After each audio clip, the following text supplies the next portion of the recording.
Greetings, nerds. This is Saint and Nerd. I'm your host, Sarah Belmont, and with me, as always, is our Mr. Producer, Will Polk. How are you doing tonight, Will? Doing very well, Sarah. Happy Thursday. Looking forward to doing our big boys bench tonight. Yeah, we'll get there. Yeah. What was that? Yeah, I just playing around with some new music and stuff. Just figured I'd just drop it on you, see what was your reaction and also the audience's reaction. That's what that was. Because it was vaguely familiar, but also a bit like nails on a chalkboard. Yeah. So that's why I was really confused. And then because I know you think about things that I'm like, is he trying to subtly send a message to me? Or did I miss the part of the Boys episode where they played this song? There's copyright involved, so he had to do something over it. I was so confused. Yeah. No, I couldn't get that remix of telling everyone to get the fuck back. So I did that I used earlier in the week for we're back recording our show for the week and what we're talking about. But I thought about see if I could find that somewhere, but then I'll probably get a copyright strike. So yeah. Not that I won't get one with this one, but we'll see. Yeah, we'll see. It did sound really familiar at the start, and then it quickly divulged into something else, which I mean, hey, that's all the pretense we need for a big boys binge. Yeah, well, listeners, if you do, let me know in the comments if you're watching us or listen to us on YouTube and on our socials as far as Apple and Spotify and the other platforms. What are your thoughts? Maybe I'll drop a poll or something. Keep it, drop it, so let us know. All right, so we are going to talk about the first 3 episodes of The Boys' final season 5, and I think to start the conversation, I have a question. Yeah. And it's about Homelander, because we tend to predominantly talk about Homelander when it comes to this show. Yeah. But in watching these 3 episodes, especially the first 2, third one, I kind of fell into the rhythm a bit more. But the first 2, something struck me as different from when I was watching previous seasons of The Boys. And it's been a while since the Homelander storyline. I'm not saying it wasn't interesting. My question is mainly, though, is it played out? How many scenes of Psychosis can they insert into an episode where I'm just like, didn't we see this like 5 minutes ago or 2 seasons ago? And I understand there's an escalation and all of that, but I don't know, for some reason, the first 2 episodes, arguably, I thought Homelander was, to an extent, some of the more boring stuff. And I was actually more interested in what the actual boys were doing for the first time ever. Because it's just for some reason, I'm thinking about previous seasons and I'm like, we've the milk bit, in my opinion, has become a bit dry. Yeah. So I just for some reason, those 2. And then again, I say that specifically about the first 2 episodes last night when I watched the third one, and I know the difference. When he has more scenes, like in the third episode, he has a lot more scenes with specifically Soldier Boy and Ryan. And he does have a few scenes with other characters in the first one, but we've gotten to a point where the writers have to be very critical about who they put in a room with Homeland, considering this is the final season and there's only 1 or 2 ways this can go. So he can only interact with so many people, if you catch my drift. So, but I don't know how you felt about him in these first 3 episodes of the final season. Yeah, so I think this overall with the first 3 episodes, so I have to say, for me, I broke up 1 and 2 instead of watching them back to back. So I watched them on different days, because I will say, when I watched the first episode, one of my big takeaways for me at least was I felt like it was getting back to their roots as far as just we all know. I mean, hell, this with speaking of the Homelander, I mean, this is I'm just gonna put it out there. I mean, the meme of Homelander and the show, and of course the whole Jesus bit with Trump this week. I mean, part of it maybe it's just with Homelander reality and sanity, reality and the insanity of the show blend so much at this point that to me the shock value of a lot of these things don't like I mean, it's one of those things for me where it's just like, okay, what happens in real life and what happens on this show, or like the satire of it all is getting harder and harder to distinguish, because it's just the headlines sometimes just overtake the events of the show. So to get into my point about when I started watching the first episode and getting back to some of the other elements, and to your point, where the team was in a lot of respects was more interesting than say last season, because I think Right. last season was it got off the rails with them. So, and we talked about that.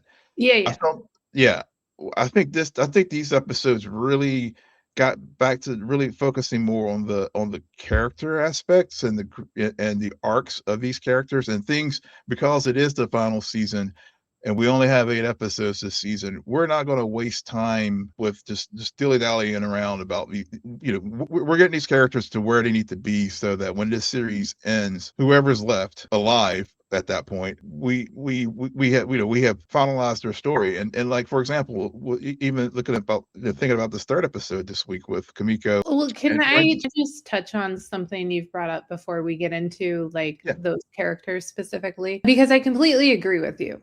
I think that it is a return to basics, but it's also that in a way they have done a very good job structuring the story across these 5 seasons to Mhm. where now that we as viewers know it's the 5th season, in these 3 episodes, very much the characters themselves, there's a lot of conversations about next. It's like, okay, so we do this, we kill Homeland, and then the question remains, what next? Yeah. And if we do this, will others die? And is that okay? Mhm. Or how can we prevent that from happening? But still the question remains, what is next? For Mhm. these, like the story itself is coming to an end, and you can feel that with in terms of the vendetta itself that Yep. started this whole thing.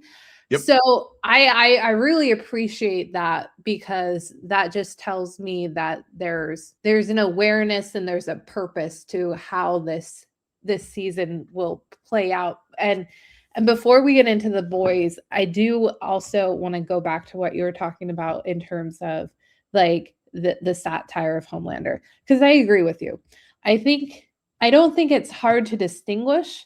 I think it's more like the first few seasons when this was happening, we were like, "Oh my god. Yeah. Wow." And now 5th season, it's like, yeah, well, what did you expect? Like, Yeah. yeah, that's going to happen. Honestly, the more funny thing is Soldier Boy's response to everything Oh, has yes. Yes. Yeah. so like the father-son dynamics at play. The 3rd episode is my favorite episode if you haven't figured that out yet. Yeah. But the father-son dynamics at play in that 3rd episode was just brilliant. And just you're a fucking weirdo. Just when I thought you couldn't get more weird. You're literally in a bath of milk. You're taking a Yeah. bath in milk, which to like if you remove Soldier Boy from that scene, I'm just like, "Oh my god, not this shit again. This Yeah. has like, come on, go to a different well, literally." But they inserted Soldier Boy, and you're like, "No, no, Yep. this is brilliant Yep. because he is just so much in this state." But you also parallel that with this other thing that they explore really well in terms of he witnesses how much control over the government Homelander has. Yeah. And that's power that he has never had before. And which in turn then Homelander becomes envious of the immortality that Soldier Boy has that we learn about in these 3 episodes. Yeah. But my God.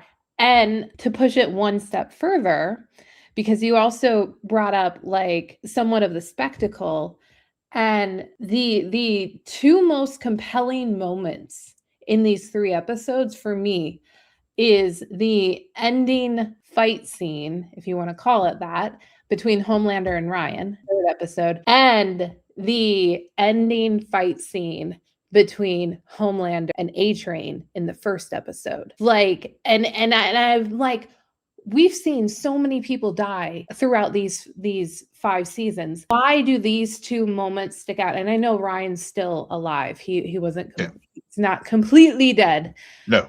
But A-Train specifically, watching that 1st episode and to end it like that, no song is played. Homelander has all these powers, right? In that moment with A-Train, all he does is just snap his neck. Yeah. Which arguably later we even see Annie snap someone's neck. You have all these powers, and yet you use arguably the most basic one to kill this other person. And then fast forward to the 3rd episode where you get into this confrontation with your own son, and you just start to physically beat him. And which again, you have all these powers, but you're using the thing that would cause the most pain and punishment on your own son. So like that stuff is fascinating to me. And I think really, and I will say, when I say fascinating, I also mean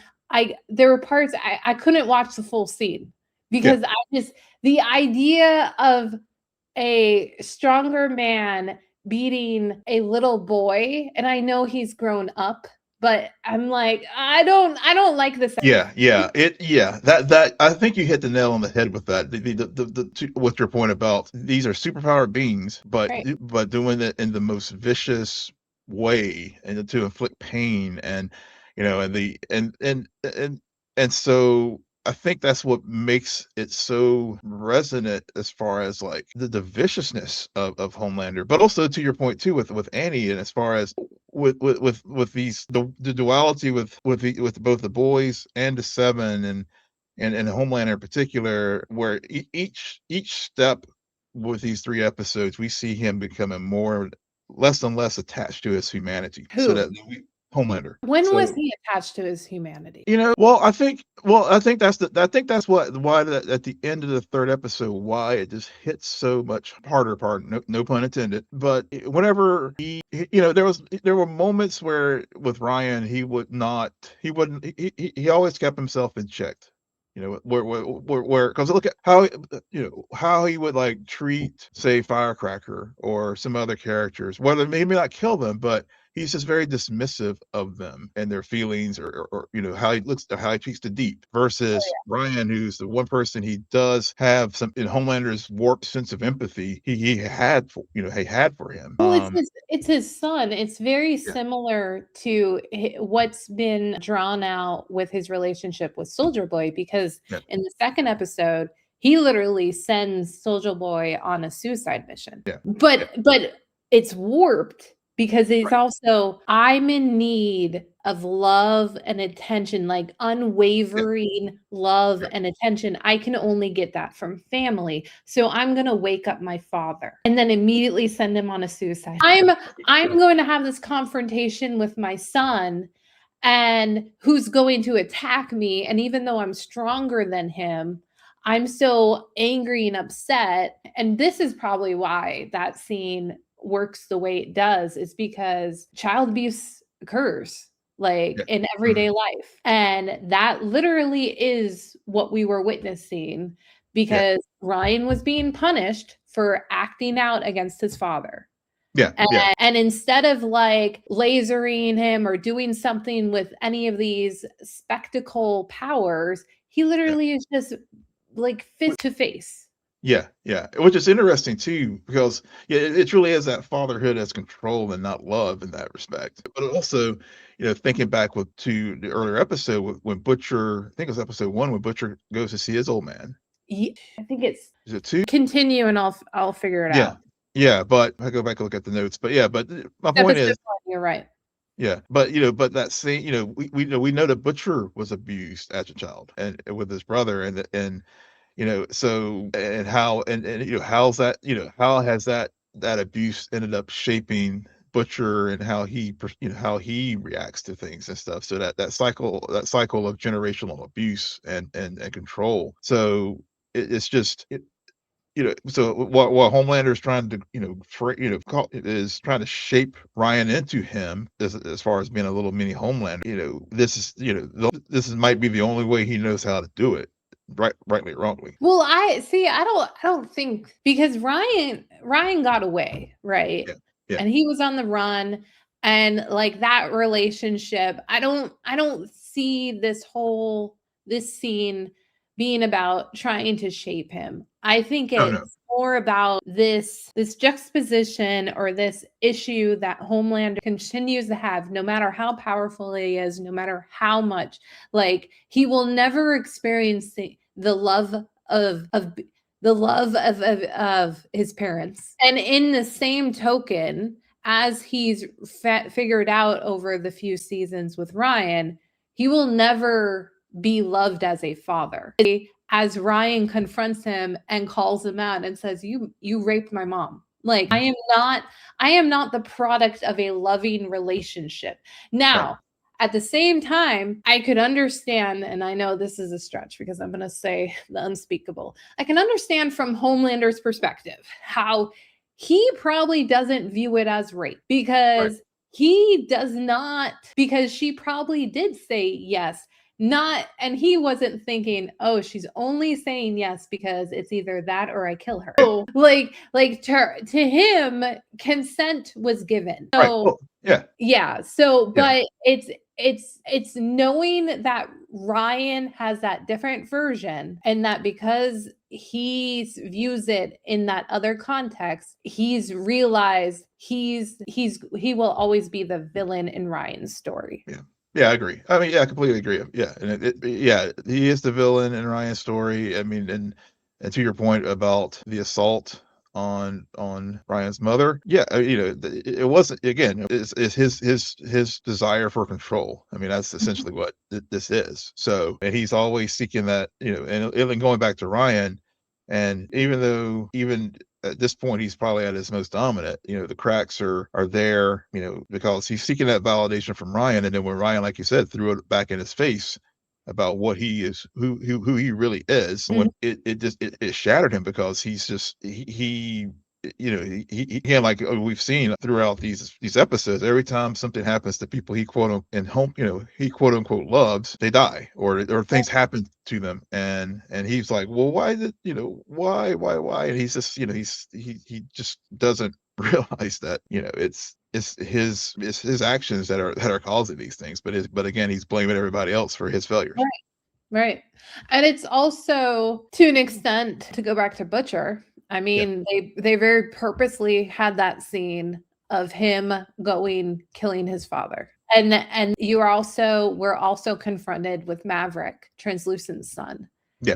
And we know Huey also played a part in the killing of his own father. Yeah. There is a lot of killing. A lot of Yeah, fathers and sons beware. Okay. Yeah. I mean, I like how the third episode is called every one of you sons of bitches. And in my mind, I'm like, oh, I could have named it every one of you sons of assholes. This is really about fathers and sons, but Butcher is also, and I think this is why the stuff with the actual bees arguably was a little bit more interesting, and it had a little bit more momentum going on in these first 3 episodes for me. But it was because consequences, because we're in the final season. Yeah. I didn't get a sense of, we've always been on the same mission. Since day one, kill Homelander, kill Homelander. So wrapping up loose threads, that's kind of like, I don't know about that. We're still on the priority number. But what we're more seeing is these people encountering the consequences of seasons worth of actions with the idea, with the righteousness that it'll all be worth it because we're going to save the world and kill Homelander. I mean, at this point, 5 seasons later, we're witnessing Butcher, who can't even go into the safe house of Stan Edgar's safe house because he killed his daughter. And Zoe is on a vendetta against him. And even Huey and Annie question if they should even be aligned with him. And yet he is still, even as on the V, he is more and more like Homelander. People are more afraid of him. A moment with Frenchie that stuck out to me is when Butcher was about to attack Kamiko, and Frenchie, who has no powers, but understands the leverage and understands that Butcher is not completely insane. It's just like, no, you do not touch her, or I do not make new virus. Okay, bye-bye. Bye-bye. This is my one token and I shall play it. Okay. So, but my point being is that the heroes, because they're facing consequences and because the end is near, whatever happens, this won't continue forever. It's kind of, okay, so was it all worth it? Yeah. And will it be all worth it? Because and I think that's what we're really seeing happening, like in Annie's mind. For sure. Yeah, I mean, I think she's definitely feeling that, and even, thinking about, going back to Frenchie and Annie, not Frenchie and Annie, Frenchie and Kamiko, and because I know it was I know you were very frustrated with that storyline last season, but I think we are getting a payoff. Now, Kamiko is speaking, which I love everybody's reactions when they see her, like, you can talk now. But one of the things that stood out to me in the 3rd episode, especially as we talk about wrapping up story, is Frenchie really is, like what you just said, really is playing out there, because Frenchie is like, doesn't, when it's all said and done, he wants to just go to a nice island, get away from it all, travel the world. Kamiko is like, want to start a family and put down roots, and because in her mind, this is her, I guess, validation, or all of this, taking out the Homelander and Vought is worth it, because I will have a better world where I will feel comfortable bringing a child and bringing a family into this world, because what we're doing is making a difference. And also, for the last few seasons, that is all and Frenchie has known on the run. Like, you're not on vacation. You're literally traveling around. It's just like the stability that a home and roots would allow. I think that's what she's craving. I'm a bit on the fence about Kamiko talking this season. However, in the 3rd episode, as I keep going back to, there was the line about, like, enough with the porn. I was at like, but my favorite line in any of these 3 episodes has to be, and I'm blanking on who said it, but when they referred to Stan Edgar, I think it was Mother's Milk, as the Black Mr. Spock. That is genius. I never thought about that, but yes, I see it, and I can't unsee / hear it now. I can't either.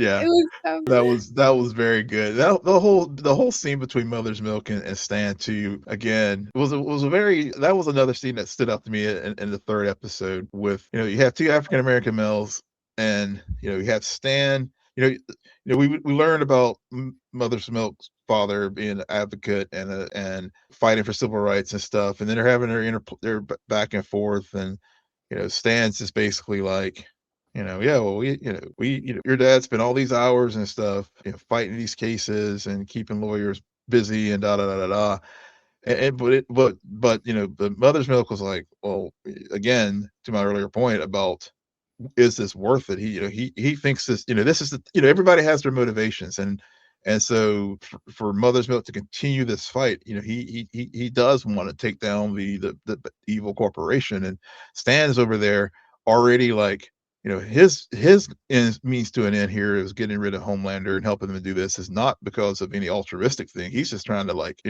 claim the reins of power and hold up this system, and they talk about how, in Stan's eyes, we're both cogs in a wheel, and we have a role in all. We have a role in keeping this machine going. So it was just very interesting, just sort of seeing that, two people of color having this discussion, and and from different political perspectives, that you would think, it gets to me, was kind of one of those things where all, skin folk ain't necessarily kinfolk, when I was watching that sort of interplay, happen between the two of them. Yeah, I really enjoyed this scene as well, because Mother's Milk for these first 3 episodes is in a very different place. And you can see it both physically and through his actions and the drinking and other stuff. You just like know that even he is got, like, these characters are not the same as when we met them in the first season. Right. And that's really being highlighted here in the start of the final season. And that tells me, like, oh, we have been on a journey. Yeah. But to go back to this scene in particular, a few things, my notes. Game of Thrones, okay? Anybody except for Will, because he hasn't seen these seasons, but there's this scene between Daenerys and Tyrion that forever I will, anytime someone references cogs in a wheel, I go to that scene, because they're talking about the Game of Thrones. They are talking about this machine and these families. And now, as Will has watched House of Dragon and Night of the Seven Kingdoms, you can go 200 years and the cog is still there. It doesn't matter which family is on top, because it continues to be a game. And so my mind instantly goes there. But I also, from my perspective in this exchange, because it's also coming off of this realization that now, yes, Mother's Milk has been after Homelander. However, his big, like, I need to kill him is Soldier Boy, unless I'm mistaken. And so this conversation occurs after the realization that, and the explanation that Soldier Boy was injected with V1, the best and most pristine version.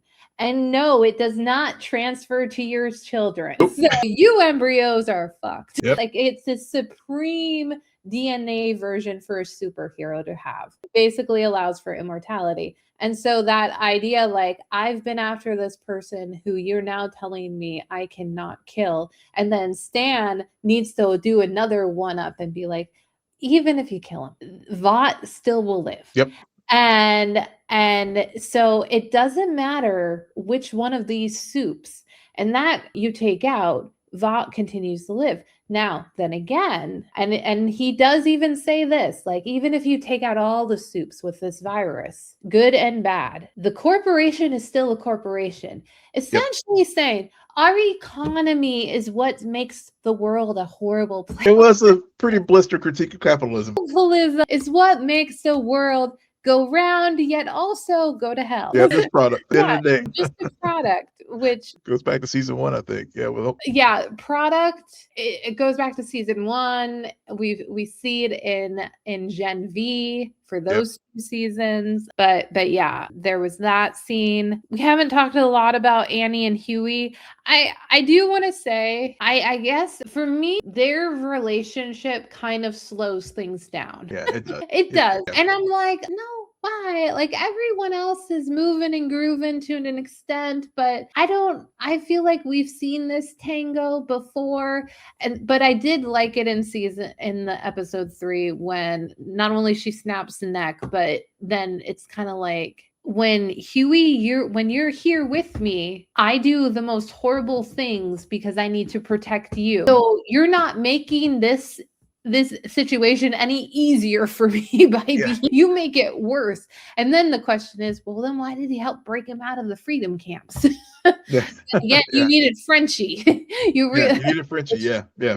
Which she did make a choice. It was a very strong choice to get Huey out there. So I feel like we're gonna get some future really good scenes with them. It's Yeah. just was the start was a little rough there, where I was like, okay, come on, Yeah. stop being melodramatic. Yeah, that's a good way to put it. It was very, very melodramatic, and for me, it was just like, okay, we've been around this episode. Yeah, we've been around and around. I think to your point though, we did get some forward momentum with the story wise with her snapping the soup's neck there, and then so of course the question is she going to fly off to get the Marie and the some of the other kids from Gen V, because we've had for folks who haven't watched Gen V, they've been dropping these names of characters like Marie and others, or having Maverick come over to tie the two things shows together beyond,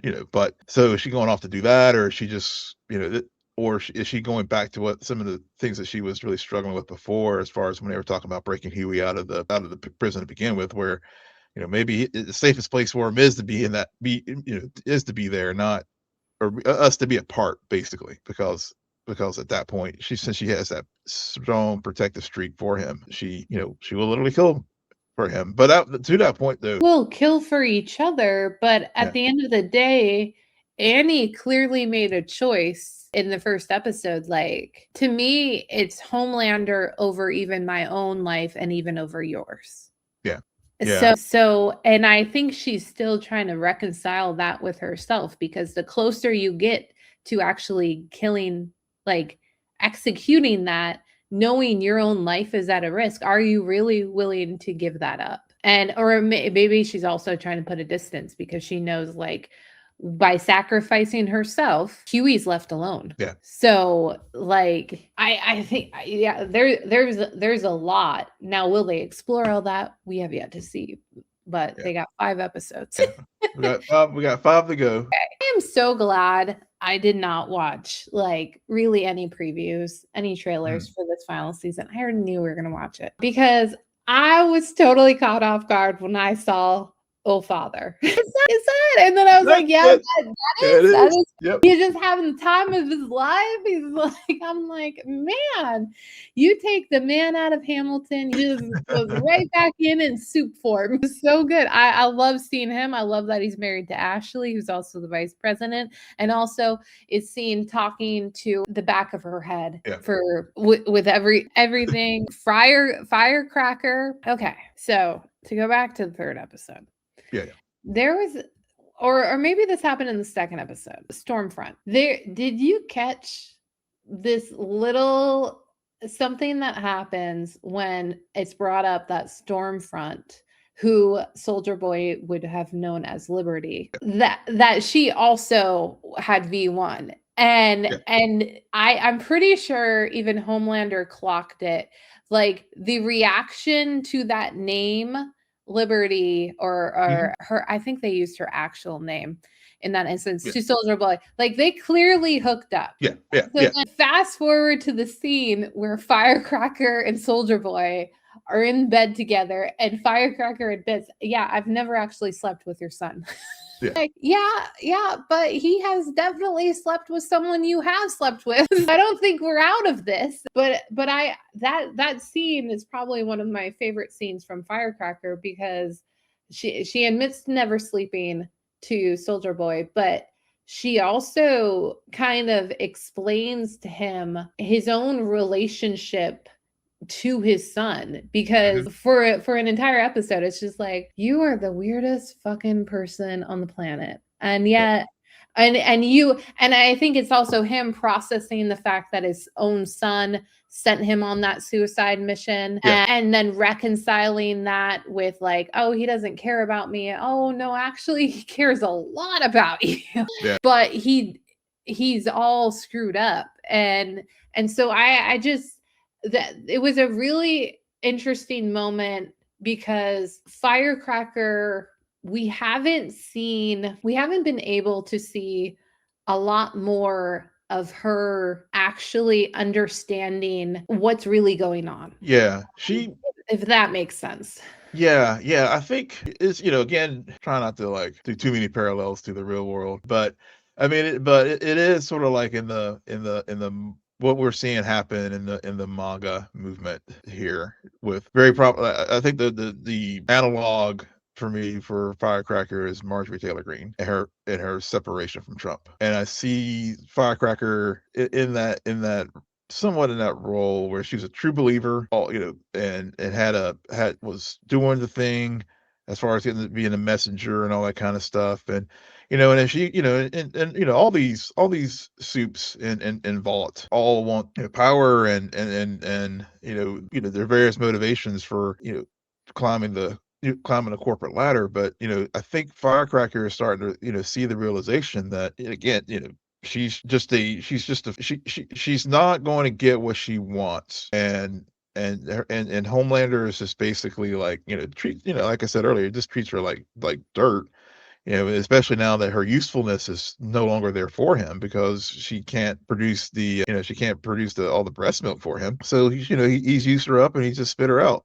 And so now I think she's like realizing that. So but you're right. I mean, the conversation that she and Soldier Boy have there after they hook up is very, very illuminating for both characters. Because gets we definitely, Soldier Boy like admits why he slept with her. He's like, I just wanted to fuck with his head, and so I thought that was a really good that was another very revealing scene as well. Yeah. I think that she, to an extent, has always understood the political game of, and she's still playing it. She's very similar to Ashley.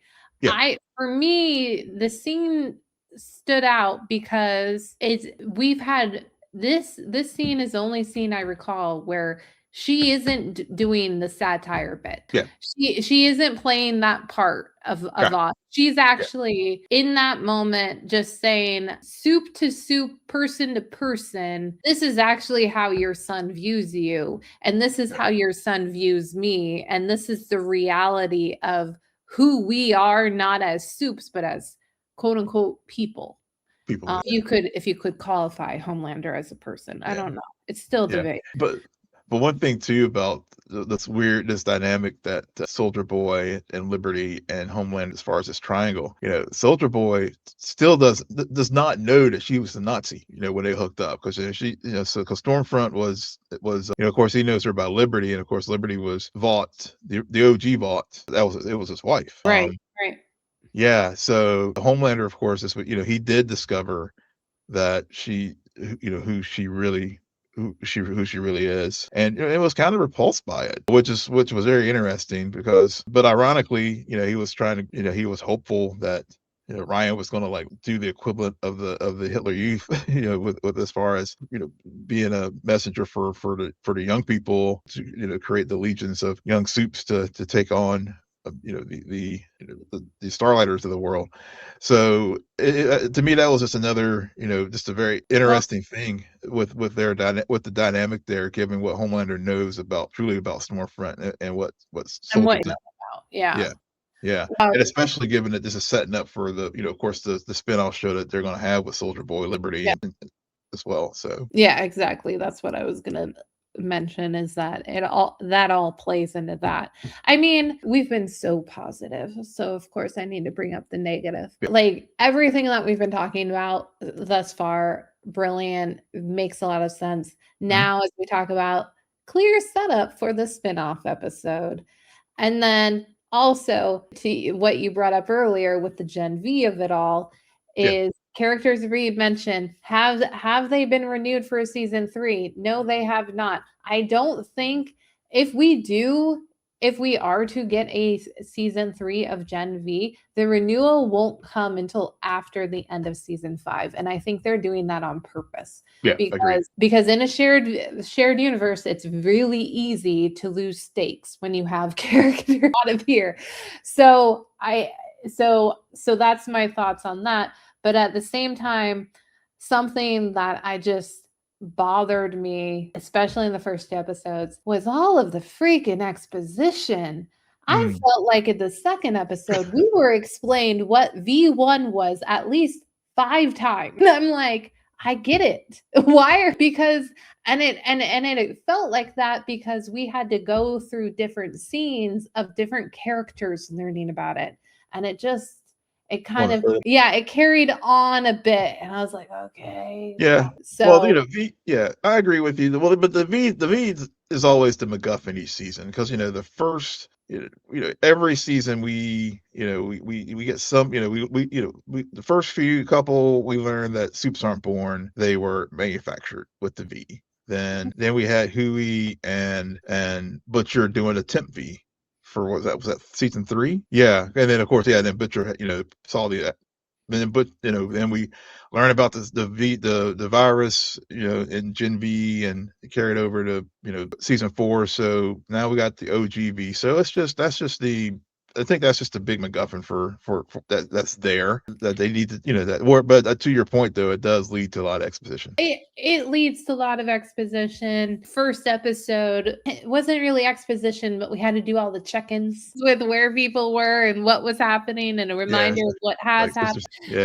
So, but the more we talk about it though, the more I think this is a strong start to a final season. And I just keep harping on the fact that this is the final season because it is very evident in how these first 3 episodes are written, and not in a, oh my God, you are telegraphed.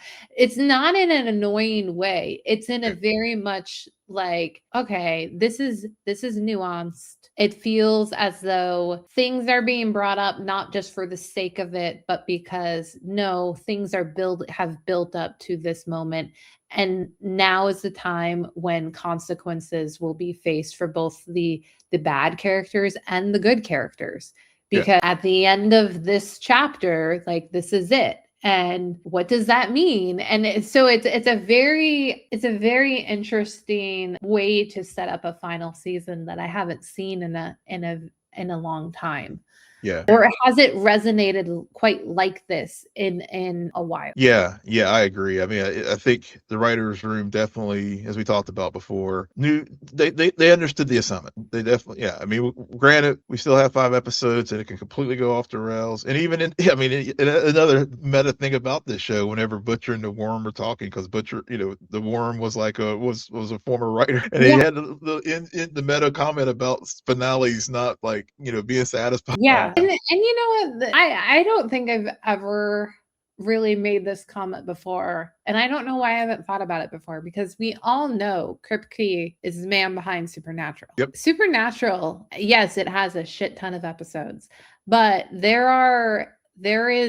have some very satire-esque episodes within that season, to the point where the leads, Jared and Jensen, literally played themselves. Yeah. Because like there is, so I don't know why it's just dawning on me like, this show does satire beautifully. I'm like, well, the precursor was all there in Supernatural, all there. But and also to go back to like not bringing up things for the sake of it, just when you thought that, oh, we're never going to hear about Flight 37 again. Nope. Very first episode that is brought up again.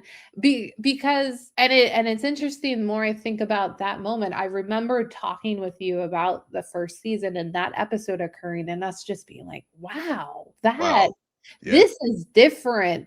Yep. And then, throughout the seasons, we've gone back to that same well, but even in the 5th season, they bring it up in the best way, because it hit so hard initially and set the tone for so much of what this show is, that to go back to it and back to it and back to it just means it hit hard for a reason. And we got on board with the show as a result of that for a reason. So, right. Well, I think that is it for us tonight with the Big Boys Binge. We will continue our discussion next week, and we will also be returning to Hell's Kitchen next week. Yes, we will. Yes, we will. So, Will, why don't you tell our listeners where they can find you? Yes, you can find me on all the socials at Will M Polk, WILL MPOLK. And you can find me there too at SJ Belmont, SJBELMONT. Please follow our crew on X, formerly known as Twitter, at Scene and Nerd, on Blue Sky. Friend us on Facebook, follow us on Instagram and Threads at Scene_N_Nerd, and visit our website, www.sceneandnerdpodcast.com. But most importantly, rate, follow, and comment on Apple Podcasts, Spotify, YouTube, or wherever you get your podcasts. Good night, Geek Out. You're welcome.